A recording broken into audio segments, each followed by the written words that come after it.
Welcome to Winter Grace Senior Ministries. I'm Debbie Bergio. As we age or our parents age and we are faced with difficult decisions, relationships can become strained. Relationships between us and our parents, between our parents, and us and our siblings and others who care for our parents. It is a difficult time and one that tests even the best of relationships. Fortunately, there are people like Jenn Gruber, a life coach who specializes in exactly this area. We are very fortunate to be joined by Jenn today. Jenn, thank you so much for being with us today. Really appreciate it. Thanks for having me, Debbie. I'm excited to be here. Oh, great. Can you please tell us about what a life coach is? Yeah, sure. So I'm a life coach. My kind of specialty area is family relationships. And I really love working with clients who have family members who are kind of entering a new phase of life. So what I do is to kind of help them to define goals in their relationships and to kind of set boundaries and to really just implement plans that enable them to feel good about their relationships. And I really love working with clients who whose parents are aging, because I think, we all want to feel good about the way we're supporting the people that we love, but it can be tricky sometimes. Sometimes what we think our parents need is different than what they think they need. And sometimes we have siblings who have different opinions. And sometimes our parents have expectations of us that we may feel like aren't realistic. So, so it's true. While we really want to do what's best for everyone, it's hard to figure out what that is sometimes. So I help clients to navigate that so that they can bring the best of themselves to the people that they love. That's such a gift to be able to give to relationships, to give to people at a difficult time. Yeah. Do you know how you ended up going in this direction? Or is this personal experience? I do, yeah. So several years ago when I was getting into coaching, my dad was suffering from Alzheimer's and eventually passed away. So I was dealing with that at the same time as I had three kind of active teenagers at the time. So I was trying to just balance out all these different areas of plus I, had a job, and it was really overwhelming. And around the same time, my mom, my parents weren't together, but my mom was downsizing from the house that she had been in for 50 years to a smaller condo. And I was kind of supporting her in that move. And it was just a lot. And I realized that everywhere I went, I found myself having the same conversations with people who were just going through similar experiences. Yeah. Whether I was on the sidelines at one of my daughter's field hockey games, or I was in, a yoga class, which I had made like a tiny bit of time for at that point. Or I was, I just found myself in conversations with people who, even if it wasn't exactly the same thing, it was like, oh, I have to go visit my parents this weekend, and I wish I were looking forward to it, but I'm kind of dreading it because I know my mom is going to try to give me all of the family china that she wants me to have, but that I really don't want or have room for in my house, and she's offended that my kids don't want it. Or conversations about, my husband's really resentful of how much time I'm spending helping my parents. Just all of these conversations about that kind of centered around issues with parents as they aged was just so prevalent, I think, among my peer group, whether it was, my book club or what, it just kept coming up. And I was like, wow, I think there's a real need for people to have someone, and it's great to be able to talk to friends and family members, but having someone who's completely objective and unattached to the outcome can be really, really beneficial, and it just provides, I guess, allows people the space to really explore what they're feeling without feeling like they're being judged for it. And that's what I'm able to provide. That is such a gift. I know you have all those experiences. There's so many people that are in that space right now. You know, you get at that point in your life where you are faced with all these decisions, and to have someone to walk through it with you and guide is wonderful. So if I say, oh gosh, this is something I need, what do we do? How do we get started meeting? What's that beginning like? How do we work together? Yeah. So the first thing I would do is we'd set up a call where we just talk for about 45 minutes. You would kind of tell me what's going on,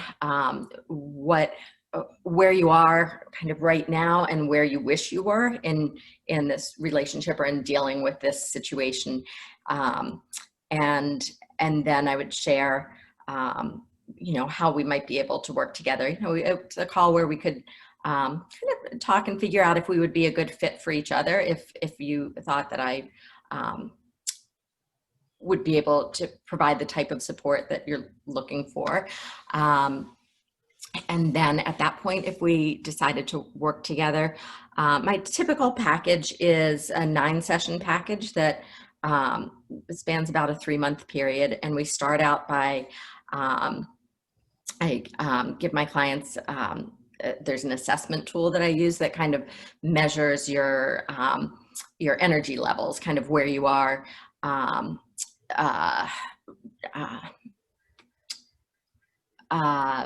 just how you approach different situations in your life, and it's a good kind of baseline tool to see where you are and where you might be able to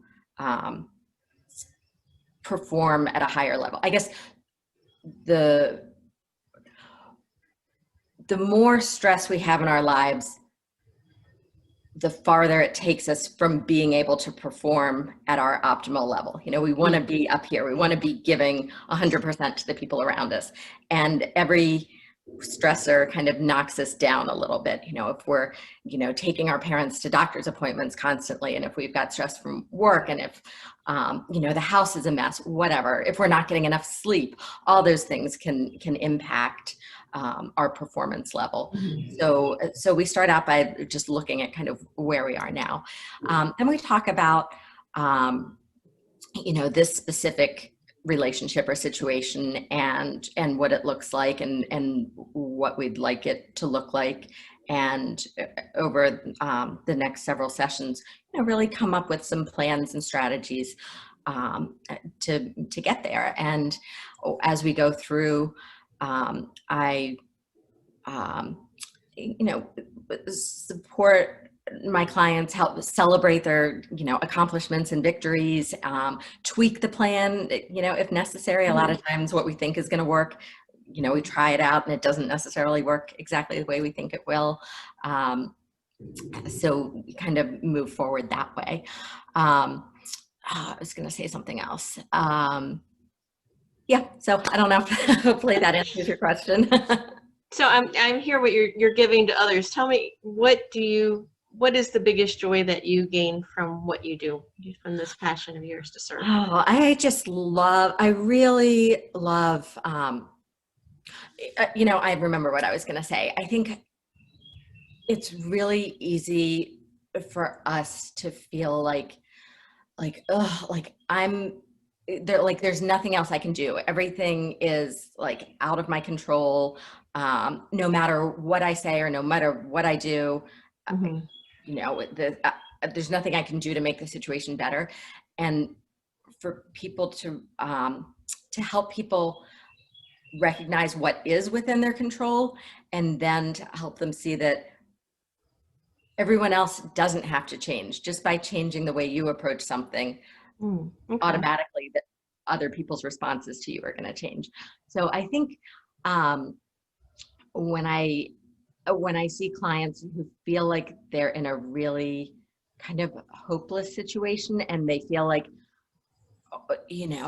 I'm just going to have to make the best of this, and just, the best I can do is just kind of be in survival mode and put out fires as they come up and just like hang on and hope that I can get through it. When I see them go from there to a place where they're like, oh my gosh, like, wow, um, I really feel so much better about this than I ever like imagined feeling. And I've, found this new connection with my mom or my dad, or, my brother still doesn't understand, but that's okay. Like, I get that he doesn't understand, and I can just like meet him where he is, and that's fine. Seeing people kind of make that shift is really, really rewarding for me. Absolutely. So what's the most important thing you want your clients to take away? So I would say the number one most important thing um, is uh, to realize that whatever you're feeling is completely normal and understandable. Whether you're feeling, guilty or sad or resentful or frustrated or hopeful or grateful, like all of those feelings, and usually people have, a combination of all those feelings. Sure. Whatever you're feeling is um, is understandable and normal. There's no right or wrong feelings. And, in order to really give the best of ourselves, we need to take care of ourselves first. And that's a really hard kind of thing to put into action because we tend to make ourselves the lowest priority. But the first step in taking care of yourself is just being gentle and allowing yourself space for those feelings, whatever they are. And so that's where I'm able to really help my clients identify those feelings, recognize that, and then help them figure out what they need to kind of refuel and to just get themselves to a place where they're feeling just more in control. So yeah. That's great. The good news is, even though we're going to bring this interview to a close, for everyone who's watching, the information to contact Jenn is on this page, but also on Monday, October 5th, Jenn and 3 other fantastic professionals are going to be part of an Ask the Experts panel at noon. So there's a registration link for that, but after October 5th at noon, it will be recorded and be on the site. So Jenn, I'm excited you're going to be part of that too. I think that's going to be a great conversation. Yeah, I'm really excited to be there. Thanks. I think it's going to be good. And just thank you so much for the time today and sharing what you do. And I think really giving a lot of hope to people who didn't know that you exist, and then maybe other coaches, and saying it's okay to feel the way that you feel. Yeah. That's just so important. Thank you so much. Yeah. Thanks, Debbie. I appreciate it. I hope you have a great rest of your day. Thank you, you too.